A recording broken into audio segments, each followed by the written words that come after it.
ñu dalal sunu gan docteur Boubacar Signaté salaamaaleykum. aleykum salaam Babacar na nga def. ñu ngi lay gërëm bu baax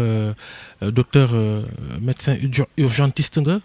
di médecin yi bokk itam ci SOS médecin fa ngay yëngu fa lañ la xamee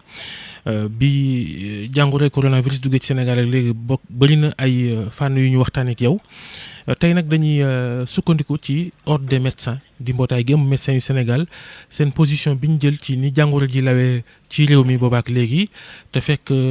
kilifa yi dindi tengal gi ñu tengaloon dem beeg dikk beeg liberté nit ñi ngir kar jàngoro ji waaye bañ ko defeek léegi dañoo seetlu ak yokkute ci ñi koy am ak ñi ci faatu ndax ci diirub juróom-ñaari fan ñaar fukki nit ak ñeent ñàkk nañ seen bakkan ci coronavirus googule. Est-ce que en tant que médecin itam ànd nga ci gis-gisu ordre des médecins googule ne daal war nañoo delloo buum ca boy koy ga ci wàllu tengalaat yëf yi. Babacar maa ngi leen nuyu di nuyu suñu auditeurs yëpp waaw man lii ordre des médecins wax man ànd naa ci parce que ci liñ ko sukkandiku ci chiffres yi la ci évolution maladie bi la. mais ci également contrôle propagation virus bi set maanaam feebar bi nu muy lawee ak li muy faat ci nit nu muy yokkoo loolu c'est évident soxlawul sax nga nekk docteur bu mag wala nekk docteur sax pour que nga gis ko nga gisal ko sa bopp et puis nga déggal ko chaque jour ci communiqué yi ak ci feebar bi nu muy lawee ci gox yi. njuumtale woon kon ci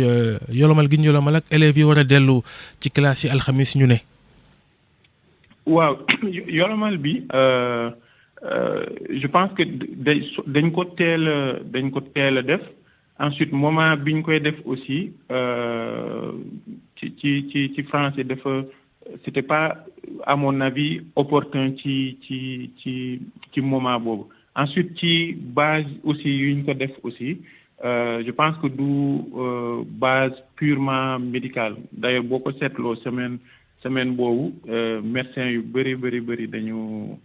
d'accord ñu ci yolomal bi. Ensuite population bi aussi ñu commencé woon ci communauté bi association yi mouvement citoyen yi ñëpp ñu àndoon di xeex di dugg ci koñ yi di ànd ak fajkat yi di mobiliser di sensibiliser. Semaine boobu lañ presque ñëpp arrêté lañ ñëpp bàyyi parce que ci seen entendement presque feebar bi c'est sous contrôle donc ñëpp mun nañ bàyyi seen loxo. Ensuite niñ ko defee aussi les gens ont eu l'impression que parce que am na benn partie population bi bu doon casse sur le plan économique parce que c'était devenu un peu difficile pression boobu moo tax aussi ñu yolomal ko mais pas sur des bases purement sanitaire. Bon loolu nag El Hadj Ndiogou Diène. léegi président moom ci discours 11 mai bi li mu wax moo di ne il faut apprendre à vivre avec le virus léegi nan lañu mën a vivre ak virus bi te duñu yolomal nan la ñuy defee lu ni mel. waaw xam nga booy digal nit ci benn action wala ci benn ci loo xam ni moom la war a def il faut que nga jox ko déjà firnde yi nga expliquer ko. naka la koy defee parce que vivre avec le virus ça veut pas dire que ñu bàyyi suñu loxo vivre nekk ak virus bi ci biir dëkk bi te duñu am jël benn matuwaay pour que feebar bi bañ a law moo tax explication bi c'était très important parce que am na ay indicateurs yu leer yoo xam ni parce que nit ñi fu mu nekk nii li ñuy gën a sonal mooy amuñu benn indicateur bu ñuy jox population bi di leen naan nii la ñuy surveiller propagation bi population bi mënuñu projeté wu ci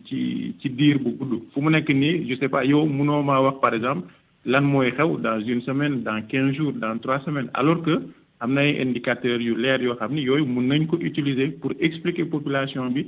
ensuite li digle yi ñu leen di dig aussi maanaam par exemple apprendre à vivre le virus ci lan lañ koy basé wu naka lañ koy surveiller mais surtout yan moyens lañ leen di jox pour ñu xam naka la ñuy vivre ak virus bi mais koo xam ni commencé na sonn tuuti sur le plan économique boo ko nee apprendre à vivre avec le virus mooy maanaam mënatoo ci dara et puis voilà moom na xool naka lay def rek pour continuer ay activités. léegi kilifa yi ñu jënk réew mi ak askan wi ci boppam ñoom daal tànn koom-koom lañu tànn bàyyi wér-gu-yaram. waaw xam nga loolu jafe-jafe boobu la feebar bi indi ci àdduna bi yëpp maanaam ñetti impératif la ñuy am impératif bu njëkk bi mooy impératif sanitaire bi maanaam feebar bi naka la ñuy contrôler feebar bi naka la ñuy defee pour feebar bi bañ a law loolu mooy impératif sanitaire bi ensuite mu bañ a lor nit ñi. deuxième impératif bi mooy impératif économique naka la ñuy gérer feebar bi bañ mu law parce que jokkalante bi mooy tax feebar bi di gën a law. te ku ne koom-koom ne jokkalante naka la ñuy gérer impératif sanitaire bi ba pare boole kook impératif économique bi nga xam ni économie bi koom-koom bi du taxaw du indi loraange côté boobu. Ensuite troisième problème bi mooy état Sénégal moom lay jànkonteel mooy troisième impératif bi mooy impératif sécuritaire bi parce que à un moment gis nañ ni contraintes yi c'est tel que nit ñi commencé nañu fippu. donc état yi ñetti impératif boobu boole leen moo jëfe mais loolu il faut à la fois une bonne organisation une bonne coordination et puis joxe ay signaux yu clairs yoo xam ni ça va pas sembler contradictoire pour population bi ñun nag on n'a pas pu gérer contrainte impératif économique bi ak impératif sécuritaire bi donc du coup ça va se faire au détriment de l'impératif sanitaire. léegi ci situation boobu contexte boobu mbir yi di gën a jaxasoo ci la ñu ubbi l'école yi alxamis xale yi war a delluwaat ci jàng mi ndax ci sa gis-gis loolu lu xel mën a nangu la war nañoo mën a jàngi le 25 ak situation bi ni mu demee kaay di gën a yokku ñi faatu tam di gën a yokku. non situation bi ni mu demee bàyyi xale ñu dem jàngi mun nañ ko gisee ñaari fan parce que bu ñu sukkandikoo juste sur le plan sanitaire c'est-à-dire bu ñu contrôler woon propagation bi correctement am ay mesures yoo xam ni jël nañ leen yoo xam ni day tax virus bi feebar bi du law là en ce moment munoon nañ ubbi école yi parce que on s'est rendu compte que te loolu c'est sur le plan scientifique xale yi li ñuy feebar bëriwul ñu ñuy wàllante parce que boo jëlee groupe mag téeméer boo gis à peu près ci yenn concentration yi kenn ku feebar mun na contamination maanaam nu ñu koy wàllante téeméer boo jël mun na dem ba ñeent fukk wala ñeent fukk ak juróom-ñett alors que pour xale yi du ëpp fukk ak ñeent donc xale yi nu ñuy wàllante ci seen biir du bëri nu ñuy feebaree aussi du bëri par contre ñun suñu problème mooy boo ubbee noonu ak dëkkuwaay nu ñuy mel gis nañu feebar bi ñu muy gën a lor mooy ñu mag ñi am ñu am. mais justement xale yi naam affaire bi loru leen tellement te mën a dugg seen yaram bu duggee seen yaram ñu ñibbi kër ga fekk fa mag ña jox leen ko loolu itam day compliqué. voilà loolu mooy problème bi loolu mais bu fekkee aussi jëloon nañ moom loolu moo tax ma ne la bu fekkee dañ boole ñaari choses yi c'est-à-dire contrôle. Propagation bi mënoon nañ permettre ñu xale yi jàngi mais comme contrôlé wu ñu propagation bi fu mu nekk ni feebar bi nu muy lawee amatuñu ci benn contrôle d'ailleurs ñëpp loolu lañ doon tiit depuis le début médecins yu ci wax yëpp y compris professeur Seydi fan yi nii rek mooy bu fekkee feebar bi egg na benn niveau boo xam ni ci lañ toll nii mënatuñu parce que mënatuñu def demi-tour naan dañuy confiner ñëpp donc fu mu nekk nii li ñenn ñi doon défendre maanaam immunité collective bi bàyyi feebar bi di law ñoo xam ni ils vont être résistants ñu immuniser ñeneen ñi fu mu nekk nii je pense que ci voie boobu la ñuy dem et puis prix boobu la ñuy fay léegi prix boobu nag je pense que comme amuñu contrôle mënuñu xayma propagation bi kenn mënu la wax prix bi lan la est-ce que fukki nit ñoo ci gaañu wala téeméer la wala ñetti téeméer la. mais prix boobu lañu nar a fay fu mu nekk nii. en tant qu'urgentiste nan nga gisee li nit ñi di faatu lim bi ni muy gën a yokkoo chaque jour ñu ne ñeenti nit ñàkk nañ seen bakkan mbir yi di gën a yokk saa su ne lan moo ko waral pour yow. waaw xam nga feebar bi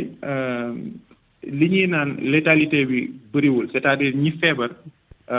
feebar ñi ci gaañu bëriwul du dépassé Sénégal mi ngi toll ci 1,12 à peu près maanaam téeméer nit boo jël benn nit moo ci faatu donc boo sukkandikoo ci loolu da ngay ne feebar bi garaawul mais problème bi mooy bu fekkee nombre bi yokk na dama lay jox benn firnde rek par exemple man su ma nekkee dama lay jox sama exemple pratique soo nekkee service d'urgence mun nga gis koo xam ni day ñëw pour par exemple day woccu biir bi di daw xam nga loolu du feebar bu grave loolu mën nga ci gis ñaar wala ñetti nit bés bu nekk pendant 1 an ça fait 365 patients minimum tant que c'est étalé comme ça ci année bi du la poser problème mais man su ma nekkee urgence ma am ñoo xam ni dañuy woccu seen biir bi di daw ma ciy am par exemple 365 jours yooyu en 1 ou 2 semaines maanaam presque 52 ñaar juróom fukk ak ñaar bés bu nekk te yooyu ma war ci hospitaliser 15%, c'est-à-dire 15 personnes bés bu nekk du ma ci génn donte feebar bi du feebar bu grave ce qui fait que day submerger sama service loolu mooy indi loraange bi loolu mooy tax après lim bi ñi ci gaañu di gën a yokk au fur et à mesure que nombre bi di gën a yokk te loolu la ñuy ragal ñu submerger ba nga xam ni ñoo xam ni normalement waroon nañ leen mën a jël en charge correctement duñ ko mun parce que suñu service yi day fees service réanimation yi day fees parce que téeméer boo jël parfois fukk ak juróom yi foog nga hospitaliser leen te ci fukk ak juróom yooyu ñii gaañu ci ñooñu la ñuy nekk donc loolu sur le plan urgence loolu mooy problème bi loolu moo nar a posé bu fekkee lim bi continuer di yokk ni léegi ordre des médecins mi nga xam ne nañu dellu ci confinement entre guillemets te nga ni ànd nga ci xalaat boobu loolu buñ ci delluwaatee ak nit ñi liñ fi doon kaas bay génn ci mbedd di manifester ci sa gis-gis ak ci sa xam-xam nuñ ko war a mën a gérer état bi nan la ko war a mën a gérer ak nit ñi itam nu ñu war a def ba ñu dégg ni yëf yi garaaw na gis nañ ni masque yi sax gars yi wàññi ñi ngi koy wàccee raxasu bi sax mel na ni bàyyi nañ ko ci ñu bëri nu ñuy gérer situation bi fii mu toll nii. waaw je pense que situation bi première chose bi mooy depuis quelques semaines ñu ngi naan il faut que ñu delloo ci communauté bi utiliser relais communautaires yi utiliser ñoo baat yoo xam ni bu ñu waxee nit ñi dégg leen loolu lu jaadu la loolu moo war a am problème bi kay mooy relais yooyu parce que boo déggee relais day jël fenn transmettre ko feneen donc boo jëlee relais yooyu contenu message bu ñu war a relayer boo contrôlé wul contenu boobu maanaam sa relais bi du am njëriñ du am njeexital boo xam ni moom nga ciy xaar donc il faut que ñu utiliser waat relais yi par contre contenu message bu ñu leen war a transmettre parce que sànq yaa ngi doon wax mesure barrière yi sol masque bi tout ça bu fekkee nit ñi ñu ngi koy sol xamuñu pendant combien de temps lañ koy sol xamuñu buñ ko solee ban njeexital la ñuy am duñ ko mën a appréhender duñ ko mën a comprendre par contre am na ñaari indicateurs yoo xam ni war nañ ko mën a utiliser pour loolu wax ak population yi ñu comprendre ñu xam li ñuy def ban njeexital lay am wala ban conséquence lay am ci feebar bi nu muy lawee première indication bi mooy loolu boobu ñëpp xam nañ ko mooy délai d'incubation bi maanaam boo taseeg doomu jàngoro ji tey moment bi nga koy taseeg moom ak moment bi ngay commencé feebar maanaam presque 14 jours yi loolu utiliser guñu ko ba léegi parce que nit ki il faut mu comprendre ni li mu def tey bu solul masque tey conséquence bi du suba la koy gis wala ginnaaw suba mais conséquence bi fii ak 14 jours la mesure aussi yu état bi jël wala gouvernement bi jël mesure bu mu jël tey avant mu mun ko évaluer correctement il faut que mu am 14 jours donc il faut que nga jox leen message boo xam ne dinañ mun a comprendre ni li am tey conséquence bi wala njeexital wala njariñ bu muy am fii ak 14 jours la deuxième indicateur bi mooy kenn ku feebare ñaata nit lay wàll loolu boo ko xamul doo mun a xam feebar bi nu muy lawee donc boo expliquer nit ñi par exemple loolu te indicateur boobu ça existe mun nañ ko calculer moom la ñu woowee taux de base de contamination loolu boo ko xamee chaque jour mun nga wax nit ñi tey par exemple kenn ku feebar ñetti nit lay wàll te bu ëppee indicateur bu ëppee benn nit rek man su ma feebaree wàll ko lu ëpp benn nit rek feebar bi day law su ma wàllee lu yées benn nit feebar bi munte law donc indicateur boobu il faut que ñu wax pour nit ñi chaque jour te loolu par exemple Maroc loolu lay def te chaque jour dañ leen di jox information boobu ne leen tey te mun nañ ko def sur le plan national mun nañ ko def par région ou par département en ce moment ñu ne leen tey par exemple région Dakar kenn ku feebar ñetti nit lay wàll ça veut dire que feebar bi mu ngi law il faut que ñu expliquer mesures yi ngeen respecter mesures barrières yi fii ak deux semaines bu ñu xaymaatee mun nañ leen ne góorgóorlu leen ngeen bu baax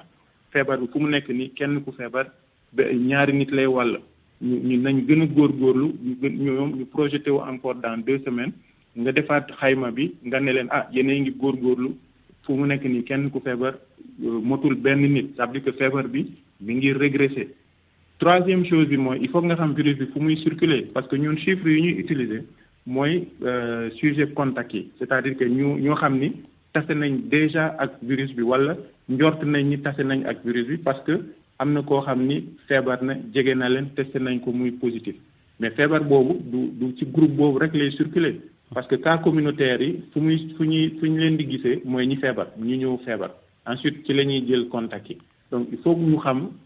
ci yeneen gox yi ci yeneen endroit yi ci yeneen groupe yi feebar bi naka la fay circuler donc il faut que ñu am kon pour yow communication bi dafa mel ni ngay waxee ni moo di ne communication nguur gi ci wàllu yu dafa des maanaam information bi ni mu waroon a yegg ci askan wi moo yeggul. Évidemment parce que yow fu mu nekk nii xam nga yow mënoo projeté wu dans 2 semaines mënoo xam li xaw dans 2 semaines mënoo xam sa comportement tey ban conséquence lay am dans 2 semaines nga sol masque wala nga bañ a sol masque nga regroupé wu wala nga bañ a regroupé wu te loolu war nga ko mën a xam parce que boo xamee loolu ci ngay xam yow li ngay def quotidiennement parce que ñi ngi naan aussi c'est question responsabilité individuelle la ak collective mais boo xamulee sa responsabilité mënoo ko assumer donc boo xamee yow li ngay def tey njeexital bi lan la ban njariñ lay am ci ngay gën a góorgóorlu ensuite nga am élément yoo xam ni nga téye ko sa loxo nga xam ni au jour le jour li ngay def yaa ngi séentu conséquence bi wala yaa ngi séentu njariñ bi en ce moment aussi état bi bu la nee da ngay toog sa kër pendant 2 semaines doo génn di nga xam lu tax di nga comprendre lu tax ensuite di nga mën a projeté wu parce que xam nga ni dans 14 jours mesure boobu jariñ bii lay am wala njeexital bii lay am wala conséquence bii lay am en ce moment ce sera plus facile yow nga accepté ko maintenant nag loolu bu ñu eggee benn moment soit duñ ci am choix parce que nombre bi ak loraange bi day bëri ba nga xam ne nit ñi ci seen bopp ñooy confiné wu de façon systématique beneen chose bi mooy état obligation la pour moom mu protéger population bi parce que boo xoolee yeneen réew yi c'est pas parce que daf leen neex que ñu toog confiné wu pendant 3 semaines wala 4 semaines d'ailleurs boo xoolee par exemple France ci benn semaine presque 150 000 personnes la ñu